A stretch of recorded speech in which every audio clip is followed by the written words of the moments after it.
नमस्ते, कैसे हैं आप लोग? हम लोग GST FAQ series issued by ICI का क्वेश्चन नंबर 90 डिस्कस कर रहे हैं और ये क्वेश्चन एक बार मैं पढ़ता हूं। A goldsmith does labour jobs at the rate of 5%. He gets pure gold from jewelers for labor work to manufacture gold jewelry studded with stones. Goldsmith mixes alloy. Goldsmith कौन हो गया? Job worker हो गया, जो ये हमने यहाँ लिखा हुआ है. And some precious stones from his side. Whether the value of supply should include alloy and cost of stones. B. What is the applicable GST rate on job work services provided by the goldsmith? अब अगर मैं इसको यहाँ पर आप समझें तो एक प्रिंसिपल है जो जॉब वर्कर को प्योर गोल्ड सप्लाई कर रहा है. जॉब वर्कर अपने तरफ से अलॉय मिक्स करता है और स्टोन मिक्स करता है, प्रेशियस स्टोन्स, और लेबर वर्क करता है गोल्ड के ऊपर और उसकी ज्वेलरी बना के प्रिंसिपल को दे देता है. अब सवाल ये उठता है, weather the value of supply should include alloy and cost of stones, yes और नो. तो यहां पर आपको सेक्शन 15 सबसेक्शन 2 क्लॉज बी देखना पड़ेगा. प्रिंसिपल और जॉब वर्कर में ये कॉन्ट्रैक्ट है कि जब जॉब वर्कर यानी कि गोल्ड स्मिथ इसे ज्वेलरी बना के देगा तो जॉब वर्कर अपने तरफ से उसमें अलॉय मिक्स करेगा, स्टोन मिक्स करेगा, प्रिंसिपल सिर्फ प्योर गोल्ड देगा. तो अगर ऐसा है तो अलॉय एंड स्टोन के ऊपर जीएसटी लगेगा. तो whether the value of supply should include alloy and cost of stones, तो yes. Now what is the applicable GST rate on job work services provided by the goldsmith. तो अब ये goods भी supply कर रहा है और लेबर चार्जेस भी ले रहा है.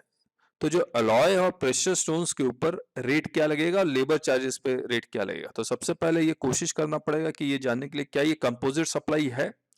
तो obviously it is not a composite supply, it is a separate supply of goods and separate supply of services. तो goods alloy के ऊपर एक separate rate जो भी होगा और ये precious stones पे जो भी रेट होगा वो लगेगा. जैसे इस क्वेश्चन में 3% लिखा हुआ तो 3% लगेगा. precious stones पे अगर 0.25% तो 0.25% लगेगा. लेबर चार्जेस पे उन्होंने रेट लिखा हुआ 5% तो 5% लगेगा. लेबर चार्जेस पे रेट 18% भी कुछ केसेस में है, वो भी हम लोग थोड़ी देर में दिखला भी देते हैं आपको. Now whether to treat as composite supply, यानी कि इसको क्या कंपोजिट सप्लाई मानेंगे, तो ऑब्वियसली नहीं मानेंगे. अगर कंपोजिट सप्लाई मान लेते तो अलॉय और प्रेशियस स्टोन सब पे जो लेबर चार्जेस पर जो रेट होता है वो सब पे पूरे के पूरे पे 5% लग जाता या 18% लग जाता है. लेकिन क्योंकि हम इसे सेपरेट सप्लाई मानते हैं तो गुड्स पे जो रेट हैं वो अलग लगेंगे और लेबर चार्जेस के रेट जो होंगे वो लगेंगे. तो एक बार मैं आंसर पढ़ता हूं. The job worker is undertaking two types of supplies: supply of diamonds and alloys which will be used in the pure gold jewelry. Gold कौन supply कर रहा है? Principal supply कर रहा है. The job worker purchases precious stones and uses it in the manufacture of jewelry for the principal. There is a transfer in title to goods from the job worker to the principal and this shall be taxable at the rate applicable to the precious stones. अब आपको ये देखिए, transfer in title to the goods क्यों लिख रहा है, क्योंकि जब वो अलॉय और स्टोन ज्वेलरी में फिक्स कर देता है या मिला देता है तो जब वो ज्वेलरी प्रिंसिपल को दे रहा है तो वो बेसिकली होल थिंग ज्वेलरी उसको ट्रांसफर कर रहा है प्रिंसिपल को. The job worker shall issue a tax invoice if registered with place of supply as the location of the job worker premises itself, as the goods have not left the premises of the job worker. तो ये एक अलग से circular भी आया हुआ और sections भी हैं जहां पर जॉब वर्कर के प्रीमाइसेस से ही वो बेचता है तो वो जॉब वर्कर के प्रीमाइसेस के बेसिस पे वो एक इनवॉइस रेज कर देगा. Supply of services of job work of converting the pure gold into jewelry. This is basically labor charges. Next, the precious stones are used to make jewelry along with the pure gold received from the principal. Job work is any treatment or process undertaken by a person on goods belonging to another registered person. ये section 2 subsection 68 का definition में लिखा हुआ है कि अगर principal registered है तभी हम जॉब वर्क मानते हैं, वरना ये जॉब वर्क नहीं है, ये सिंपली लेबर वर्क है by another person. The process undertaken on the pure gold will be treated as supply of service and liable to tax at the rate of 5% under SSC code 9988. The job worker shall raise a tax invoice for the job work services provided if registered in GST. Not registered है तो वो invoice raise नहीं करेगा. मैं आपको दिखलाता हूँ ये जो कहानी बता रहे हैं वो क्यों बता रहे हैं. हमने एक वीडियो बनाया था YouTube में और वो है भी अब देखिए यहाँ क्या लिखा हुआ, services by way of job work in relation to, जहां जॉब वर्क लिखा हुआ है आप ये मान के चलिए सेक्शन 2 सबसेक्शन 68 में जो जॉब वर्क है वो रजिस्टर्ड टैक्सेबल पर्सन के लिए काम करेगा, तभी रेट कम लगेगा, तभी रेट कम लगेगा। तो अगर आप देख पा रहे हैं services by way of job work in relation to manufacture of umbrella 6+6 है। अब मैं आपको दिखलाता हूं job work in relation to diamonds, ये 0.75 प्लस 0.75, बॉडी बिल्डिंग 9+9 है, services by way of job work in relation to ऊपर के 1 हमने 1 कहाँ लिखा, अच्छा यहां से शुरू है, सॉरी।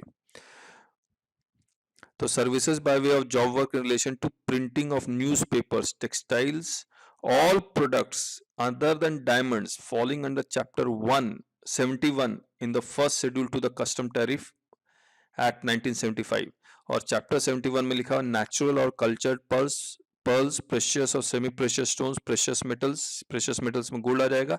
इस पे रेट है 2.5%। अब आपको नजर आएगा ये 2.5% है, क्योंकि यहाँ जॉब वर्क लिखा हुआ यानी कि रजिस्टर्ड पर्सन।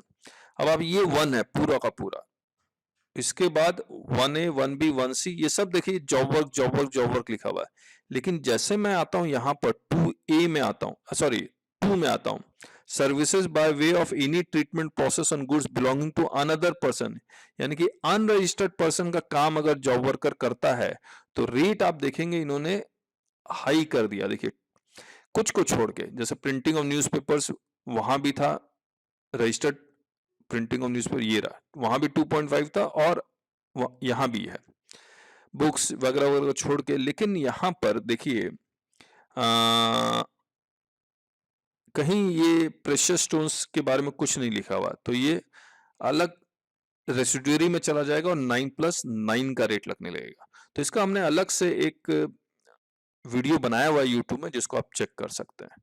तो फिलहाल इस क्वेश्चन के अकॉर्डिंग यहाँ पर, क्योंकि ये जो प्रिंसिपल इन्होंने कहीं लिखा नहीं है कि प्रिंसिपल रजिस्टर्ड है या नहीं है, लेकिन रेट दिया हुआ तो हम मान के चल रहे हैं कि ये रजिस्टर्ड प्रिंसिपल के लिए काम कर रहा है। ये अनरजिस्टर्ड प्रिंसिपल के लिए काम करता तो रेट ज्यादा हो जाता। इससे रिलेटेड एक सर्कुलर भी आया हुआ है कि वैल्यू इंक्लूड होगा या नहीं होगा। तो यहां पर इस सर्कुलर को पढ़ेंगे तो सेक्शन 15 सबसेक्शन 2 क्लॉज बी उन्होंने कोट किया हुआ है। ये वाला जो ये नोटिफिकेशन है, ये तो रेट चेंज कर रहा है जॉब वर्कर का, जो यहाँ पर है ये देखिए। तो इसको नहीं है, मैं एक सर्कुलर जो हमारा है मैं वो दिखला देता हूँ आपको। यस, ये सर्कुलर नंबर ये हमारी किताब का ही है, ये हमने किताब में डाला हुआ है circular scope ambit of job worker valuation of job work services. तो यहाँ देखिए सेक्शन 15 सबसेक्शन 2 क्लॉज बी, इसके बारे में मैं आपसे बात कर चुका हूँ ऑलरेडी, तो ये सर्कुलर भी जरूर से देख लीजिएगा। अब मैं आपके साथ एक जो पॉइंट है जो सर्कुलर ने मिस कर दिया, कि ये जो काम है जॉब वर्कर का कि वो गुड्स भी दे रहा है और लेबर वर्क भी कर रहा है, क्या ये कंपोजिट सप्लाई है? तो इन्होंने काफी अच्छा लिखा है, ये कंपोजिट सप्लाई नहीं है। देखिए the supply of alloy and precious stones will not form part of the value of job work services provided by the job worker, as it is an independent supply undertaken by the job worker. The supply of the precious stones will be treated as supply of goods and supply of job work services यानी कि labor work as a supply of services. The concept of composite supply will also not be attracted, as the predominant element of supply cannot be ascertained, as the value of the precious stones may be more than the value of the job work services itself. तो ये एक अच्छा point है, जो may be composite supply में वैसे तो naturally bundle होता है तभी कंपोजिट सप्लाई मानते हैं हम लोग, लेकिन इन्होंने कुछ एक अलग ही व्यू पॉइंट लिया है कि क्योंकि जो चीज सप्लाई की जा रही है वो लेबर वर्क से भी बहुत ज्यादा है, इसीलिए वो कंपोजिट सप्लाई नहीं मानेंगे। Whether it will stand in the court of law that is doubtful, लेकिन फिर भी दिस इज द उन्होंने ये चीज लिखी है। अब मैं कुछ बातें और पढ़ देता हूं। डिलीवरी ऑफ प्रोसेस्ड गुड्स, अब जॉब वर्कर जब प्रिंसिपल को ये गुड्स सप्लाई करेगा ज्वेलरी, तो वो इनवॉइस के थ्रू करेगा या डिलीवरी चालान के थ्रू करेगा, ई वे बिल तो कंपलसरी है ही। तो again the job worker shall issue a delivery challan for the supply of the processed gold that is jewellery to the principal. लेकिन अगर जॉब वर्कर रजिस्टर्ड है तो इनवॉइस इशू करना चाहिए। तो ये भी आप कमेंट बॉक्स में बताइएगा ये कितना सही लिखा हुआ है। The principal undertakes the following transactions: supply of pure gold to the job worker for further processing. A delivery challan will be issued by the principal as the goods are sent for reasons other than supply. और ये जो pure gold 1 साल के अंदर वापस आ जाना चाहिए, अगर नहीं आता 1 साल के अंदर तो बैक डेट से इसको सप्लाई मान लिया जाएगा। Purchase of precious stones and alloys from the job worker. The principal will issue a delivery challan for the precious stones purchased from the job worker and used by the job worker himself. The job worker shall issue a tax invoice if the registered as explained above. तो यहाँ पर इन्होंने invoice ही लिखना चाहिए था। खैर, services of job worker on the pure gold, the job worker shall raise a tax invoice if registered. Obviously है, तो एक ही टैक्स इनवॉइस में वो प्रेशियस स्टोन्स, अलॉय की वैल्यू भी लिखेगा, लेबर की वैल्यू लिखेगा और अलग अलग रेट लगाएगा विद जो इस पैराग्राफ में जो हमने रेड मार्क किया हुआ उसके अकॉर्डिंग।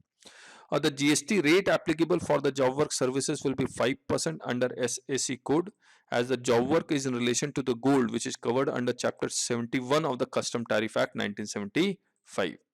तो ये जो चैप्टर 71 है वो तभी एप्लीकेबल होगा जैसा कि हमने दिखलाया, कहाँ गया, यहाँ, अगर प्रिंसिपल रजिस्टर्ड है। अगर प्रिंसिपल अनरजिस्टर्ड है तो 2, 2A, 3 और 4 एप्लीकेबल हो रहा है। 2 में देखिए कहीं भी चैप्टर 71 नहीं लिखा हुआ है। अगर चैप्टर 71 नहीं लिखा हुआ तो रेसिडुअल में जाएगा और 9+9 लग जाएगा।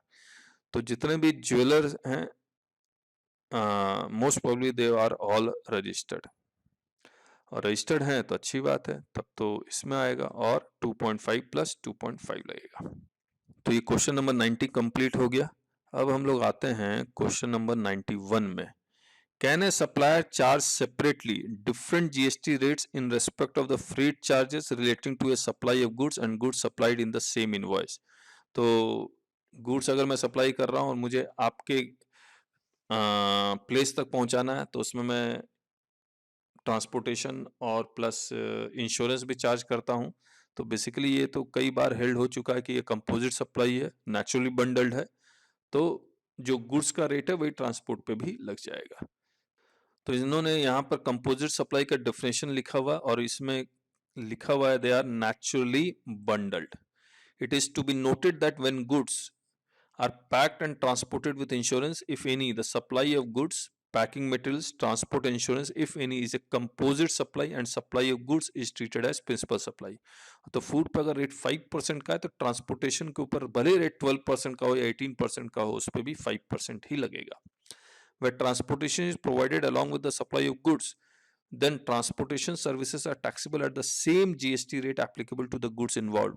In view of this, the supplier cannot charge separately different GST rates on freight charges and for the supply of goods in the same invoice. तो दिस इज कंप्लीट। हम क्वेश्चन नंबर 92 हम लोग पहले ही कर चुके हैं आपके साथ। इसके बाद एक्सपोर्ट इंपोर्ट के क्वेश्चन शुरू होंगे। So thank you so much for watching us and subscribing our YouTube channel, liking it and sharing with others, and keep doing this good work. Thank you so much. Bye bye.